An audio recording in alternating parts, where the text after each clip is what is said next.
Nigeria is sitting on a political time bomb. A respected traditional ruler just said it out loud. An Enugu monarch is asking President Tinubu to either release Nnamdi Kanu or deport him out of Nigeria. But the court had already ruled. So who wins? The law or politics? What pushed a royal father to publicly challenge the federal government? And why are many youth calling traditional rulers sellout? This is no longer just about one man. It's about national unity, regional anger, and the future of Nigeria's stability. In this video, we break down what really happened, the power game behind it, and what this could mean for 2027 politics. Like this video, subscribe, and stay with us because this story is bigger than it looks. A respected Enugu traditional ruler, Igwe Lawrence Agbozu, made a public appeal at a national gathering of traditional leaders in Abuja. His message was simple but explosive. If Nigeria does not want Nnamdi Kanu, then release him or deport him. That statement immediately triggered debate. Supporters of Kanu praised the monarch for speaking the truth. Critics ask, why challenge a matter already decided in court? Is this courage or political pressure? The emotional tone of his speech was even more revealing. He said many youth in the southeast believe traditional rulers have failed them. Some even accuse them of working with the federal government. That is a dangerous sign. When young people lose trust in traditional authority, anger moves to the streets. To understand this movement, we must go back. Nnamdi Kanu, leader of the indigenous people of Biafra, have long been a symbol of separatist agitation in the southeast. To its supporters, he is fighting for self-determination. To the Nigerian state, he represents a security threat. He was arrested, tried, and remains in detention following court rulings. But here is the deeper issue. Many in the southeast believe the case is political, not just legal. If this is purely legal, why is it creating such strong political emotion? The monarch's speech exposed a growing belief in the region that there may be double standards in how separatist leaders from different regions are treated. Whether that belief is accurate or not, perception shapes reality in politics, and perception in the southeast is becoming hardened. Now let's examine the strategy behind this appeal. Why would a traditional ruler speak publicly at a national summit?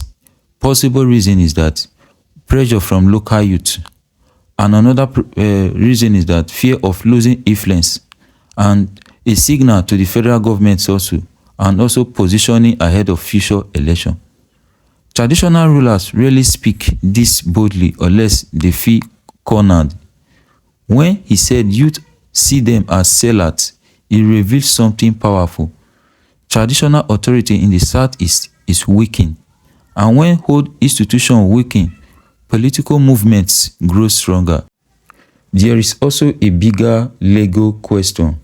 Should deeply emotional political conflicts be solved only in court, or do they require negotiation and political settlement? History shown that some conflicts in Nigeria were resolved through political compromise, not just court verdicts. But compromise also carries risk. Would releasing Kanu calm tension or embodying separatist groups? That is the power calculation happening quietly behind closed doors. Most headlines focus only on the release or deport demand, but here is what many media outlets missed. This was a warning. When a monarch says youth may no longer respect traditional rulers, it's a signal, a breakdown of trust. And trust is the foundation of governance.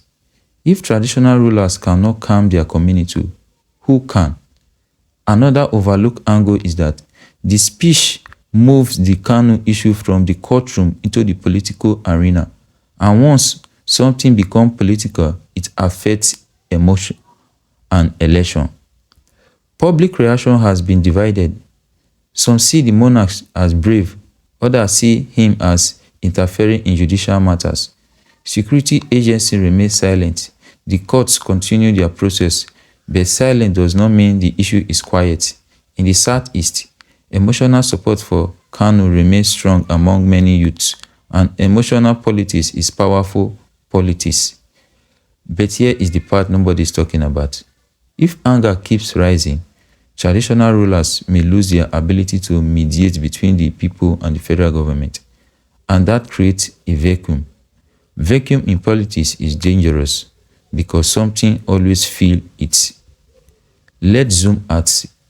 This situation affects national unity, public trust in the justice system, regional political alignment, and 2027 election calculation.